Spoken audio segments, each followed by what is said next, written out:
Hello good evening to all of you. कैसे हो dear students? I hope आप सभी लोग ठीक हो।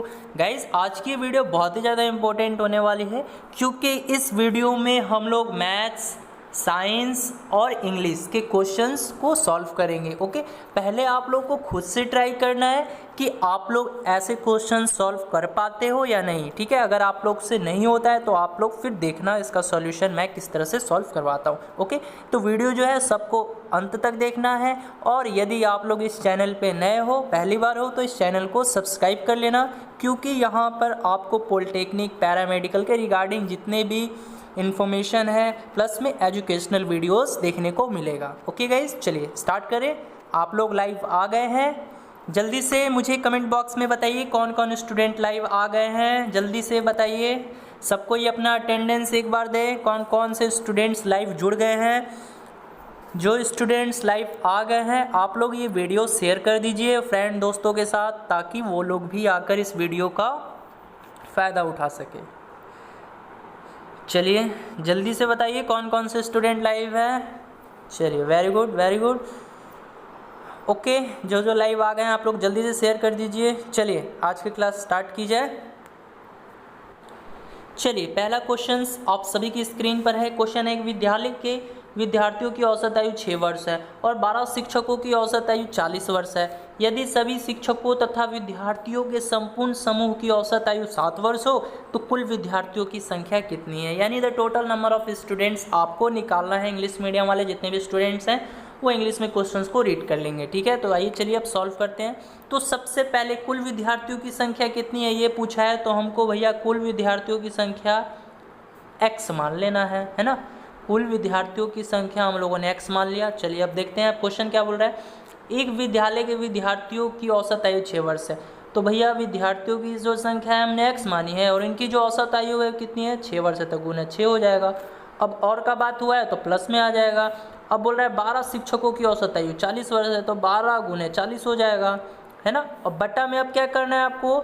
अब बोल रहा है कि यदि सभी शिक्षकों तथा विद्यार्थियों की संपूर्ण समूह की औसत आयु 7 वर्ष हो, तो अब आप लोग को जो शिक्षकों की संख्या है और जो विद्यार्थियों की संख्या है वो दोनों को ऐड कर देना है। तो बताओ विद्यार्थियों की संख्या कितनी है? x है। शिक्षकों की संख्या कितनी है? तो भैया 12 है, तो x + 12 हो जाएगा। और यही सब यानी शिक्षकों तथा विद्यार्थियों के संपूर्ण समूह की जो औसत आयु है वो कितनी दे रखी है? 7 वर्ष दे रखी है, यानी ये बराबर किसके हो जाएगा? 7 वर्ष के बराबर हो जाएगा। अब यहाँ से x का वैल्यू आप लोग निकाल लोगे तो नहीं पता चल जाएगा कि कुल विद्यार्थियों की संख्या कितनी है, तो निकल जाएगा। आइए अब इसको कैसे सॉल्व करेंगे। तो ये क्या हो जाएगा? x गुना 6 + 12 गुने 40 बटा x + 12। ये किसके बराबर था भाई? ये 7 के बराबर था। ये इसको सॉल्व कीजिए, 6x हो जाएगा और 12 को 40 से गुना कीजिएगा तो 12 चौके 48 गुने 10 कितना हो जाएगा? 480 हो जाएगा और 7x हो जाएगा, 12 सत्ते 84। समझ में आया ना। अब x बराबर क्या आ जाएगा? यानी 7x में से मैं 6x को घटाऊंगा तो x आ जाएगा। अब क्या करो, 480 में से आप 84 को घटा दो तो कितना आएगा? 480 में से 84 को घटाओ तो ये 6 9 3 396 आ गया। यानी कुल विद्यार्थियों की संख्या कितनी हो जाएगी? 396। यानी ऑप्शन नंबर ये आपका सही हो जाएगा। ठीक है, तो आपको ये भी पता होना चाहिए, क्या पता होना चाहिए कि जो हम औसत निकालते हैं तो औसत किस तरह निकलता है। यानी औसत बराबर क्या होता है? तो ये होता है राशियों का योगफल, है ना। राशियों का योगफल बटा राशियों की संख्या, ये चीज़ याद होना चाहिए आपको। देन आप लोग इजीली कोई भी क्वेश्चन जो है औसत का बना सकते हो। यानी इस क्वेश्चन का जो आंसर होगा वो ऑप्शन ए होगा।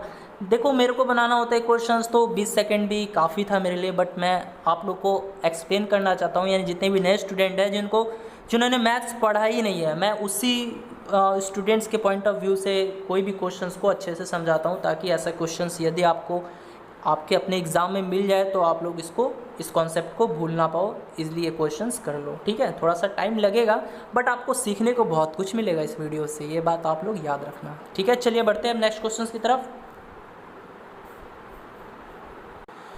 चलिए नेक्स्ट क्वेश्चन आप सभी की स्क्रीन पर है। क्वेश्चन है, प्रकाश के विद्युत चुंबकीय स्वरूप की खोज किसने की? बताइए, सभी स्टूडेंट आंसर देंगे। पहला ऑप्शन है न्यूटन, दूसरा ऑप्शन है स्नेल, तीसरा ऑप्शन है मैक्सवेल, चौथा ऑप्शन है यंग। सभी स्टूडेंट इस क्वेश्चन का आंसर दें।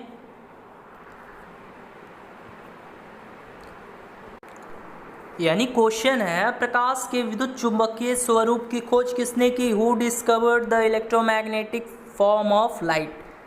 तो वेरी गुड, यानी जिन भी स्टूडेंट का आंसर ऑप्शन सी है वो सही है ना। तो प्रकाश के विद्युत चुंबकीय की खोज किसने की? मैक्सवेल साहब ने की। इनका पूरा नाम क्या था? तो इनका पूरा नाम था जेम्स क्लार्क मैक्सवेल, है ना।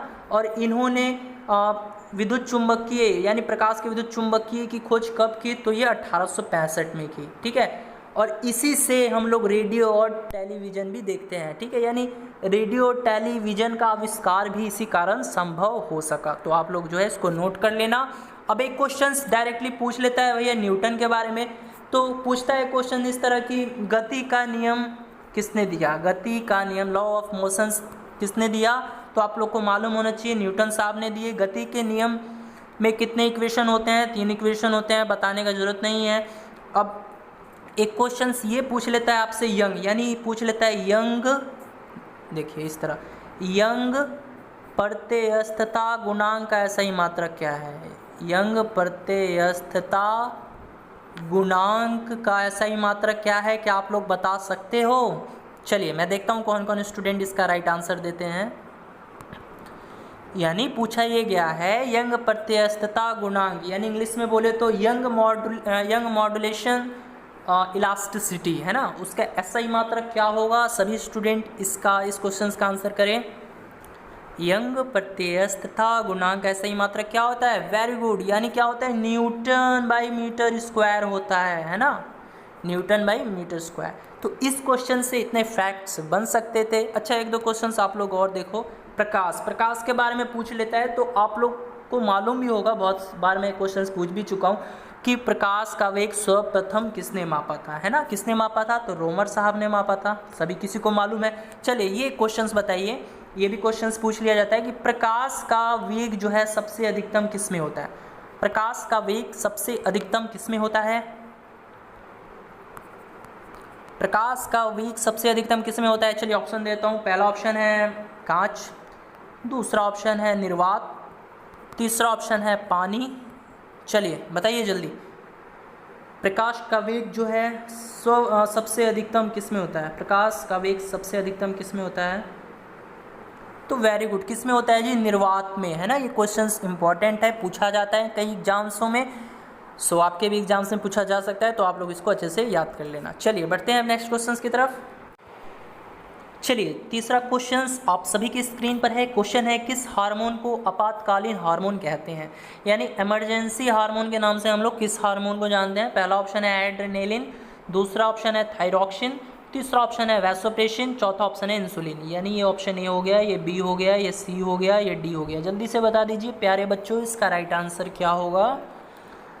पहला ऑप्शन है एड्रेनालिन, दूसरा ऑप्शन है थायरॉक्सिन, तीसरा ऑप्शन है वैसोप्रेसिन, चौथा ऑप्शन है इंसुलिन। तो वेरी गुड, यानी जिन भी स्टूडेंट ने ऑप्शन ए आंसर किया है वो सही है ना। तो एड्रेनालिन को अक्सर हम लोग आपातकालीन हार्मोन के रूप में जानते हैं, ठीक है। जब एक व्यक्ति ज़्यादा एक्साइटेड होता है ना, तो उसमें जो एड्रेनालिन का सीक्रेट होता है, यानी रिसाव होता है, जो कि असंभव कार्य करने की क्षमता प्रदान करता है। समझ गए? तो इसका आंसर ऑप्शन ए हो जाएगा। अब बात कर लेते हैं हम लोग थायरॉक्सिन के बारे में। तो थायरॉक्सिन, है ना, इसमें क्या होता है? ये थायरॉक्सिन ये भी एक हार्मोन है, और इसमें जो है आयोडीन की मात्रा जो है वो अधिक होती है, ठीक है। आयोडीन की मात्रा इसमें अधिक होती है। और बात करें, एक क्वेश्चन पूछ लेता है कि अंतःस्रावी ग्रंथि में सबसे बड़ी ग्रंथि कौन सी है? आप लोग बता सकते हैं? अंतःस्रावी ग्रंथि में जो सबसे बड़ी ग्रंथि है वो कौन सी है? ये क्वेश्चंस पूछ लिया जाता है। अंतःस्रावी ग्रंथि में जो सबसे बड़ी ग्रंथि है वो कौन सी है? वेरी गुड, कौन सी है? थायराइड ग्रंथि, है ना। इसी बेसिस पे क्वेश्चंस पूछ लिया जाता है कि अंतःस्रावी ग्रंथि में जो सबसे बड़ी ग्रंथि है वो कौन सा है? तो थायराइड ग्रंथि है। अब बात कर लेते हैं वैसोप्रेसिन की। तो ये एक एंटी डायूरेटिक हार्मोन है, जिसको ADH के नाम से भी हम लोग जानते हैं। अब बात कर लेते हैं इंसुलिन की। तो इंसुलिन क्या है भैया? तो ये भी एक हार्मोन है। और एक क्वेश्चन पूछ लेता है आपसे डायरेक्टली कि इंसुलिन कौन सी कोशिका से स्रावित होती है, कौन सी कोशिका, कौन सी सेल से सिक्रेट होती है, जो जल्दी से बताइए। तो इंसुलिन जो है कौन सी कोशिका से सिक्रेट होती है, इंसुलिन कौन सी कोशिका से सिक्रेट यानी स्रावित होती है, तो आपको मालूम होना चाहिए ये बीटा कोशिका है ना, बीटा कोशिका से स्रावित होती है। अब एक वेरी वेरी इंपॉर्टेंट क्वेश्चन आप लोग के एग्जाम्स में पूछ लिया जाता है कि इंसुलिन की कमी से कौन सा रोग होता है, तो सबको मालूम है ना, ये तो रटा हुआ क्वेश्चन है, इसलिए आपको बताने का ज़रूरत है, लेकिन जल्दी से बताइए इंसुलिन की कमी से कौन सा रोग होता है, इंसुलिन की कमी से कौन सा रोग होता है प्यारे बच्चों, वेरी गुड, कौन सा रोग होता है, तो मधुमेह रोग है ना, समझ गए, मधुमेह रोग है ना। अच्छा बताइए तो इंसुलिन की खोज किसने की, बता सकते हैं आप लोग, इंसुलिन की खोज किसने की, जल्दी से बताइए, इंसुलिन की खोज किसने की, वेरी गुड, किसने की, तो भैया बैटिंग एवं बेस्ट है ना, बैटिंग और बेस्ट। देखो इस क्वेश्चन से इतने फैक्ट्स बन सकते थे जो मैंने आप लोगों को बता दिया, ठीक है, तो आप लोग इसको अच्छे से नोटबुक में नोट कर लेना। जितने भी नए स्टूडेंट्स हैं आप लोग नोटबुक बनाकर पढ़िए, अच्छे से रिवीजन कीजिए, आप लोग जो है एग्ज़ाम में ज़रूर सफल होइएगा। चलिए बढ़ते हैं हम नेक्स्ट क्वेश्चन की तरफ। चलिए नेक्स्ट क्वेश्चंस आप सभी की स्क्रीन पर है। क्वेश्चन है, घड़ी 144 रुपये में बेची गई, यदि लाभ की प्रतिशतता संख्यात्मक रूप से उसके क्रय मूल्य के बराबर हो तो घड़ी का क्रय मूल्य कितना था, है ना, सबको पता है, प्रॉफिट एंड लॉस का क्वेश्चन है। यदि इस क्वेश्चंस को आप लोग बेसिक कॉन्सेप्ट से बनाओगे ना तो बहुत ही लेंदी चला जाएगा ये क्वेश्चंस, ठीक है, तो कैसे जाएगा ये देखते हैं, ट्रिक भी देखेंगे, ठीक है। पहले बेसिक हल्का सा मैं आपको बता देता हूँ। मान लो इसमें जो सीपी है जिसको क्रय मूल्य बोलते हैं वो तो एक्स मान हो गया, क्योंकि यहाँ पर बोला गया है कि लाभ की परसेंटेज जो है ना वो संख्यात्मक रूप से उसके क्रय मूल्य के बराबर है। तो भैया सीपी तो हम लोग भाई वही निकालना है, तो हम लोग मान लेते हैं सीपी एक्स हो जाएगा मेरा, है ना। अब लाभ परसेंटेज है ना, यानी प्रॉफिट परसेंटेज वो कितना हो जाएगा वो मेरा, तो ये मेरा हो जाएगा एक्स प्लस 100 है ना, एक्स प्लस 100 हो जाएगा। अब क्या करोगे आप लोग, अब विक्रय मूल्य जो कि सेलिंग प्राइस वो कितना दिया हुआ है, तो 144 दिया हुआ है।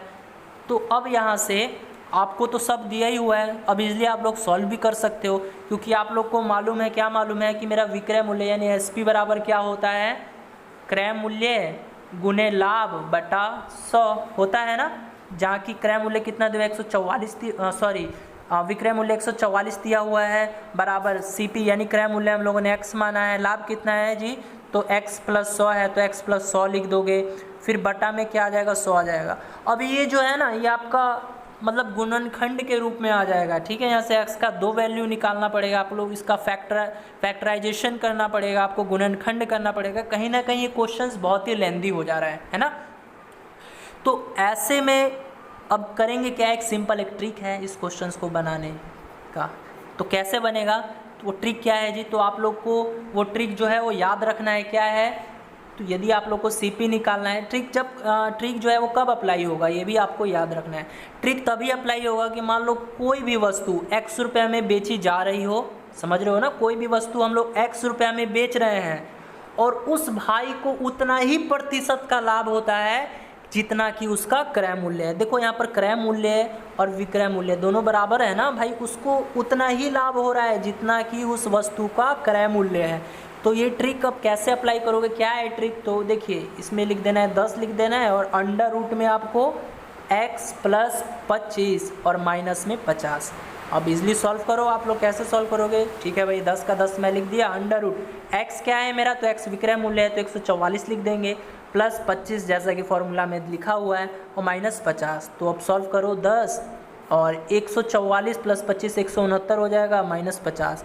अब बताओ 10 हो जाएगा, इसको काट दो, ठीक है, 10 हो जाएगा। अब 169 का अंडर रूट क्या होता है, वर्गमूल, तो 13 होता है, माइनस 50, ठीक है। तो अब 10 में 13 से गुना करो, 130 आ गया और माइनस 50 कितना आ गया, 80 रुपये नहीं आ गया, 130 में से 50 को घटा दोगे तो 80 रुपये आ गया। देखो कितना सिंपल था, बट कब सिंपल था, जब हम लोगों ने ट्रिक अप्लाई किया है ना। तो ऐसे ही मैं कुछ नोट्स जो हैं वो आप लोगों के सामने प्रोवाइड कर रहा हूँ, यानी देखिए मैंने जिन भी स्टूडेंट्स को ये नोट्स दिया है वो तो इस क्वेश्चंस को बना लिए होंगे अब तक तो, है ना, क्योंकि वो जानते हैं कि सर जो है एक नोट्स दिए हैं उसमें इस टाइप के जितने भी क्वेश्चंस हैं वो ट्रिक के माध्यम से सर ने सॉल्व करवाए हैं, तो वो तो बना लिए होंगे, लेकिन फंसिएगा आप, क्योंकि आप कॉन्सेप्ट से चलिएगा और कॉन्सेप्ट में हो सकता है कि आपको फिर दिक्कत हो, कहीं फैक्टर करने में प्रॉब्लम हो जाए, तो कहीं कुछ प्रॉब्लम हो जाए। तो मैं क्या कर रहा हूँ, मैं आप लोगों के लिए कम समय में मैं चाहता हूँ आप लोग अच्छे से तैयारी कर लो, ठीक है। इसीलिए मैं आपको इंग्लिश और मैथ्स के कुछ नोट्स जो हैं वो आपके सामने प्रोवाइड कर रहा हूँ, और इस नोट्स की जो कीमत है वो मात्र 150 रुपये है, ठीक है। 150 रुपये कोई बिग अमाउंट नहीं है आप सब स्टूडेंट्स के लिए। मैं इसीलिए ले रहा हूँ क्योंकि ये नोट्स जो है ये मैंने किसी टीचर से मांगा है इंग्लिश का। मैथ्स का जो नोट है वो मेरा खुद का तैयार किया गया है, यानी खुद मैं एक बुक से तैयार किया हूँ, ठीक है। तो मैं आपको इम्पॉर्टेंट टॉपिक्स के नोट दे दूंगा जो कि आपके एग्ज़ाम पॉइंट ऑफ व्यू से वीवीआई और वो क्वेश्चंस आने ही आने हैं। लेकिन आप अगर मान लो क्वेश्चंस आ गया लेकिन आप लोग सॉल्व नहीं कर पाते हो, भूल जाते हो, तो दिक्कत होगा ना। तो देखिए कम समय में आप लोग भी चाहते हो कि हम भी अच्छे से तैयारी कीजिए, तो यदि आप लोग इस नोट्स को लेना चाहो जिसकी कीमत मात्र 150 रुपये है, तो आप लोग जो है मुझे पर्सनली मैसेज भी कर सकते हो। मेरा नंबर है 8809802288, ठीक है। समझ गए ना। ऐसे ही क्वेश्चंस को मैंने एकदम ट्रिकी माध्यम से बताया है, और जहां आपको दिक्कत भी हो, यानी कोई क्वेश्चंस आपको समझ में नहीं आता है, तो बेसिकली आप मुझसे पूछ भी सकते हो पर्सनली कि सर ये क्वेश्चंस को कैसे सॉल्व किया है, मतलब किया गया है, तो मुझे समझ में नहीं आ रहा, तो मैं आपको जो है रिप्लाई मैं दे दूँगा, ठीक है। मैं जब फ्री रहता हूँ तो मैं प्रत्येक स्टूडेंट का रिप्लाई देता हूँ। चलिए बढ़ते हैं अब नेक्स्ट क्वेश्चन की तरफ। नेक्स्ट क्वेश्चन आप सभी की स्क्रीन पर है। क्वेश्चन है नाइट्रोजन किसका अनिवार्य घटक होता है, यानी nitrogen is an essential component of, बताइए, समस्त वसा, प्रोटीन, विटामिन या कार्बोहाइड्रेट। सभी स्टूडेंट इस क्वेश्चन का आंसर करेंगे जल्दी से। नाइट्रोजन किसका अनिवार्य घटक होता है? तो वेरी गुड, यानी जिन भी स्टूडेंट ने आंसर ऑप्शन बी दिया है वो सही है, प्रोटीन है ना। तो नाइट्रोजन किसका अनिवार्य घटक होता है? तो प्रोटीन का होता है। अब बात कर लेते हैं प्रोटीन। तो प्रोटीन क्या है? तो प्रोटीन एक जटिल कार्बनिक पदार्थ होता है जो किससे मिलकर बना होता है? कार्बन, हाइड्रोजन, ऑक्सीजन और नाइट्रोजन, है ना। ये शरीर की वृद्धि में भी बहुत ही आवश्यक होता है, यानी प्रोटीन जो है वो शरीर की वृद्धि के लिए बहुत ही ज़्यादा एसेंशियल होता है, अनिवार्य होता है।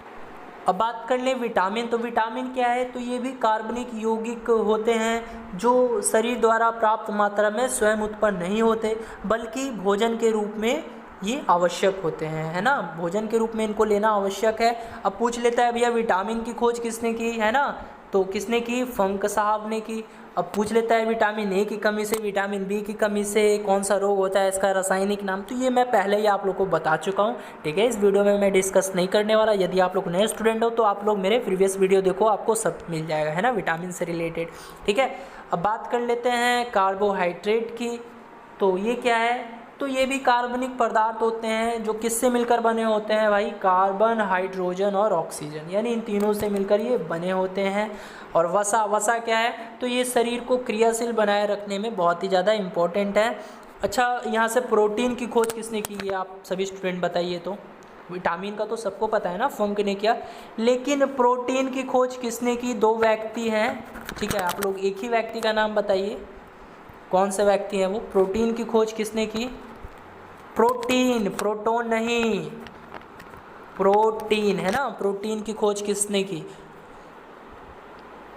किसने की? जल्दी से बताइए। तो वेरी गुड, किसने की थी? ब्रेजेलियस, है ना। ब्रेजेलियस ने जो है प्रोटीन की खोज की। और एक नाम और आ जाता है मल्डर, मल्डर, ठीक है। तो प्रोटीन की खोज ब्रेजेलियस और मल्डर ने की।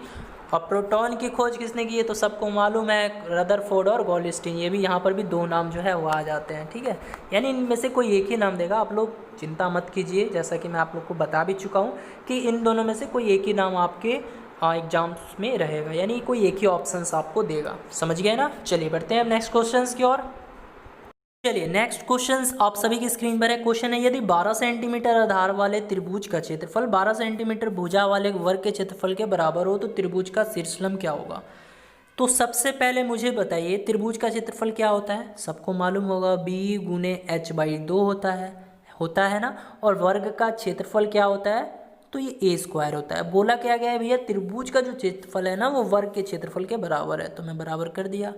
अब यहाँ से देखो क्वेश्चंस में त्रिभुज है उसका आधार कितना दे रखा है, तो 12 सेंटीमीटर आधार दे रखा है। ठीक है, तो भैया मैं 12 लिख दूंगा, यहाँ पर बी की जगह 12 लिख दिया मैं। फिर गुने में एच जो हमको निकालना है और बाई 2 हो जाएगा, है ना। फिर बराबर, है ना। अब यहाँ पर वर्ग का भुजा कितना दे रखा है, तो वर्ग का भुजा जो है 12 सेंटीमीटर, यानी ये बराबर आपको 12 सेंटीमीटर दे रखा है। तो यहाँ पर ए स्क्वायर है ना, तो 12 गुने 12 हो जाएगा। सिंपली सॉल्व करो, 12 से 12 कट गया, तो एच बराबर कितना आ जाएगा, 24 आ जाएगा। 12 में 2 से गुना कर दोगे 24 नहीं आ जाएगा, यानी जो त्रिभुज का शीर्षलंब है वो 24 हो जाएगा, ऑप्शन बी। बहुत ही सिंपल क्वेश्चन था ना, ऐसे ही क्वेश्चंस आपके एग्जाम्स में पूछ लिए जाते हैं। मेंसुरेशन यानी क्षेत्रमिति से ये पूछा गया क्वेश्चन है। चलिए नेक्स्ट क्वेश्चन आप सभी की स्क्रीन पर है। देखिए कॉमन एरर से क्वेश्चन है। अब कॉमन एरर का मतलब क्या होता है मैं बता देता हूँ। ये एक सेंटेंस दिया गया है, इस सेंटेंस में आपको कहाँ गलती नज़र आ रही है। यदि गलती यहाँ से लेकर यहाँ तक है तो पार्ट ए आपका आंसर हो जाएगा। यदि गलती यहाँ से लेकर यहाँ तक के बीच में नज़र आ रही है तो पार्ट बी आंसर हो जाएगा। यदि गलती यहाँ से लेकर यहाँ तक के बीच में नज़र आ रहा है तो आंसर आपका सी हो जाएगा, यानी पार्ट सी में नज़र आ रहा है तो सी आंसर हो जाएगा। यदि आपको इस सेंटेंस में कोई गलत नहीं नज़र आता, यदि आप लोग जानते हो कि इस सेंटेंस में कोई एरर है ही नहीं, एरर का मतलब क्या होता है गलती, तो कोई भी गलती है ही नहीं, यानी नो एरर है, यानी सेंटेंस सही है, तो आपका आंसर जो है वो डी हो जाएगा। ठीक है, तो देखिए सेंटेंस पढ़िए। तो ए hot and A cold spring was found near each other, है ना। तो यहाँ पर क्या है, इसमें एरर है जी, कोई बता सकता है, बताइए किस पार्ट में एरर है। यदि एरर नहीं है तो आपका आंसर डी होना चाहिए। जल्दी से सभी स्टूडेंट बताएं सेंटेंस में आपको कहाँ गलती नज़र आ रहा है। इस क्वेश्चन का आंसर सभी स्टूडेंट बताएं। तो वेरी गुड, यानी इसका जो आंसर होगा वो ऑप्शन सी होगा, है ना। यानी was found near each other में एरर है। यहाँ पर वाज की जगह वर होना चाहिए, जिसको WERE बोलते हैं ना, वर, समझ गए ना। अब क्यों होना चाहिए ये भी देखना जरूरी है। तो देखो यहाँ पर 2 सब्जेक्ट है, कौन कौन से, ए हॉट और ए कोल्ड, है ना 2 सब्जेक्ट। और दोनों सब्जेक्ट के पहले जो है आर्टिकल ए का प्रयोग हुआ है। दोनों ये क्या है, कोल्ड और हॉट, ये दोनों एडजेक्टिव है और दोनों एडजेक्टिव के पहले जो है आर्टिकल ए का प्रयोग किया गया है ना। तो इस सिचुएशन में जो वर्ब है ना वो आपका प्लूरल आएगा। तो प्लूरल वर्ब क्या हो जाएगा, वर ही होगा। जिसको वेयर आप लोग पढ़ते हो ना वो एक्चुअली वर पढ़ा जाता है, इसको समझ गए ना। चलिए तो इस क्वेश्चन का आंसर क्या हो जाएगा, ऑप्शन सी। बढ़ते हैं नेक्स्ट क्वेश्चन की तरफ। चलिए नेक्स्ट क्वेश्चन आप सभी की स्क्रीन पर है। क्वेश्चन है all doubts are cleared between you and me या नो एरर। बताइए इस सेंटेंस में कहाँ एरर है। यदि एरर नहीं है तो ऑप्शन डी आंसर कीजिएगा। बताइए पार्ट ए में एरर है या पार्ट बी में एरर है या पार्ट सी में एरर है या पार्ट डी में एरर नहीं है। मतलब कहने का मतलब सही है। बताइए ये सेंटेंस में एरर है या नहीं। जल्दी से इस क्वेश्चन का आंसर सभी स्टूडेंट देंगे।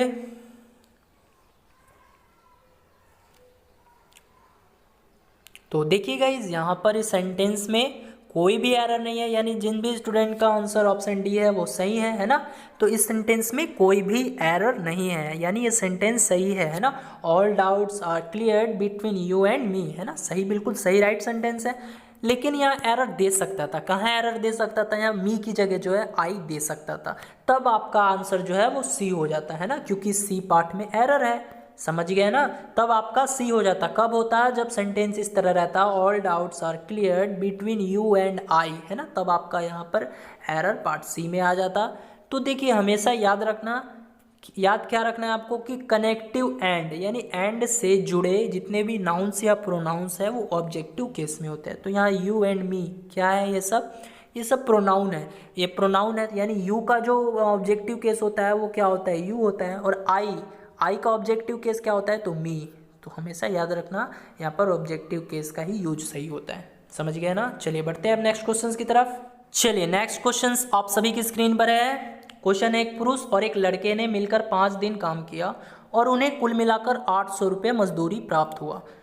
पुरुष लड़के की अपेक्षा 3 गुना कार्यकुशल है। लड़के की दैनिक मजदूरी कितनी है, यानी कहने का मतलब लड़का प्रतिदिन कितना रुपया कमाता है, ठीक है, यही हमको बताना है। तो इस क्वेश्चन की शुरुआत कैसे करोगे प्यारे स्टूडेंट्स।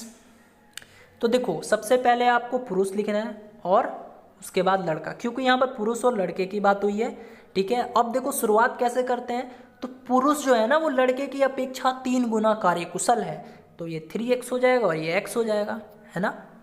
अब ये क्या करते हैं, दोनों एक साथ कार्य करते हैं और कुल पैसा कितना छाप देते हैं भाई, कितना कमा लेते हैं, 800 रुपया काम कर लेते हैं। यानी ये दोनों जो है काम करेंगे, यानी ये 4x, ये दोनों जब मिलकर काम करेंगे तो 3x प्लस x हो जाएगा तो 4x हो जाएगा, और ये दोनों जब मिलकर काम करते हैं तो कितना रुपया कमा लेते हैं, 800 रुपये, यानी 800 के बराबर हो गया, 4x बराबर 800 हो गया, x बराबर 200 आ गया, यहाँ से आपका आ गया ना। अब इसमें से लड़के का हिस्सा कितना है, तो 200 रुपया है ना। अब जब लड़के का 200 रुपया होगा तो इसका तो भाई 600 रुपया होगा, समझ में आया ना कैसे होगा। तो x का वैल्यू यहाँ पर 200 रख दो और गुने 3 कितना 600 हो जाएगा, समझ गए।